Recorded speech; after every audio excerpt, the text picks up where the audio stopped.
নবদ্বীপ গৌরাঙ্গ সেতুতে extension plate বসে যাওয়াতে চরম বিপত্তির সৃষ্টি হয়। খবর পেয়ে বৃহস্পতিবার সকালে ঘটনাস্থলে পৌঁছায় নবদ্বীপ থানার পুলিশ।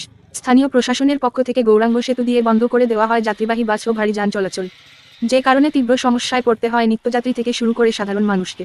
কৃষ্ণনগর থেকে নবদ্বীপ হয়ে বর্ধমানের সাথে যোগাযোগের একমাত্র উপায় নবদ্বীপ ভাগীরথী নদীর উপর এই গৌরাঙ্গ সেতু। এই সেতু দিয়ে প্রতিদিন নিয়ম করে নবদ্বীপ থেকে কৃষ্ণনগর সহ বর্ধমান রুটের একাধিক যাত্রীবাহী বাস চলাচল করে। পাশাপাশি এই সেতুর উপর দিয়ে নদিয়া জেলার বিভিন্ন প্রান্ত থেকে প্রতিদিন নবদ্বীপ মহাশ্মশানে শ্মশান যাত্রীদের সববাহী গাড়ি আসা যাওয়া করে। এছাড়াও নবদ্বীপ শহর ও শহর সংলগ্ন আশেপাশের বিভিন্ন এলাকা থেকে একাধিক স্কুল বাস ছাত্রছাত্রীদের নিয়ে এই সেতু দিয়ে কৃষ্ণনগরে যায়। পুজোর ঠিক আগের মুহূর্তে হঠাৎ করে গৌরাঙ্গ সেতুর এক্সটেনশন প্লেট বসে যাওয়ার কারণে সেতু দিয়ে স্বাভাবিক যান চলাচল বন্ধ করে দেয় প্রশাসন। বাঁশ দিয়ে ঘিরে রাখা হয় সেতুর একধারের বেশ কিছুটা অংশ, যার কারণে স্বাভাবিকভাবেই তীব্র সমস্যায় পড়তে হয় নিত্যযাত্রী থেকে শুরু করে সাধারণ মানুষজন ও ছাত্রছাত্রীদের। সেতু পরিদর্শন করতে ঘটনাস্থলে পৌঁছান পূর্ত দপ্তরের আধিকারিকেরা। এছাড়াও খবর পেয়ে নবদ্বীপ গৌরাঙ্গ সেতুতে পৌঁছান রাজ্যের মন্ত্রী উজ্জ্বল বিশ্বাস। এদিন তিনি ব্রিজে উপস্থিত পূর্ত দপ্তরের ইঞ্জিনিয়ারদের সাথে কথা বলেন এবং গৌরাঙ্গ সেতু দিয়ে যাতে তাড়াতাড়ি যান চলাচল স্বাভাবিক করা যায় সেই বিষয়ে আলোচনা করেন। অপরদিকে উপস্থিত ইঞ্জিনিয়াররা জানান তারা বিষয়টি পরীক্ষা করে দেখছেন, তবে এখনই কিছু বলা সম্ভব নয়। যদিও পরিস্থিতি সামাল দিতে ব্রিজের একদিক দিয়ে অপেক্ষাকৃত কম ভারী ছোট গাড়ি চলাচল করতে দেওয়া হয়। পরীক্ষা করে দ্রুত বিষয়টির সমাধান করার চেষ্টা করা হবে বলে জানান ইঞ্জিনিয়ারেরা। এর আগেও 2021 সালের অক্টোবর মাসে ফাটলের কারণে একইভাবে প্রায় 15 দিনের জন্য গৌরাঙ্গ সেতু দিয়ে যান চলাচল বন্ধ করে দেওয়া হয়েছিল। তারই ফের পুনরাবৃত্তি ঘটল 2024 সালের অক্টোবর মাসে এসে। আমাদের গ্যাসের গাড়ি পাস করতে পারছি না, এখানে লরি আটকে রয়েছে।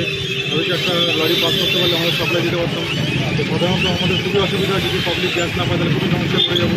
যদি আমাদের গ্যাস গাড়িগুলোকে পাস করতে পারতাম এবং ছোটো ছোটো গাড়িগুলো সাধারণত মোটর বাইকগুলো পাস করতে পারছে, বড়ো গাড়ি কোনো রকম পাস করতে পারছে না।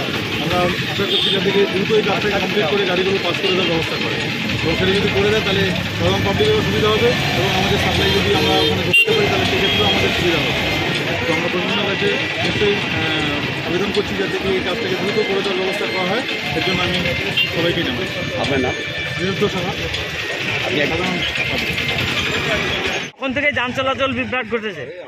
আমাদের 6:30 নাগাদ আমাদের যান চলাচল বিঘ্ন ঘটেছিল। আমাদের একজন পাবলিক যে বললো সামান্য একটু বসে গেছে, সঙ্গে সঙ্গে আটি ভ্যান হচ্ছে। আমি গেছিলাম, দুদিনে এসে দেখলাম সঙ্গে সঙ্গে এটা খুবই খারাপ। আমরা এখান দেয় আর ব্রিজ থেকে ক্লিয়ার করেছি, সাময়িকভাবে আমরা এটা ব্লক করেছি। উপর থেকে অল্প একটু সমস্যা মনে হচ্ছে, আমরা ডিটেল ইন্সপেকশন করছি, করে ফাইনাল কী হয়েছে বলতে পারবো।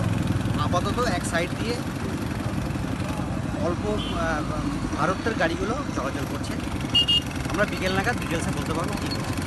তো খুব বেশি কিছু সমস্যা হয়নি আপাততভাবেই মনে হচ্ছে।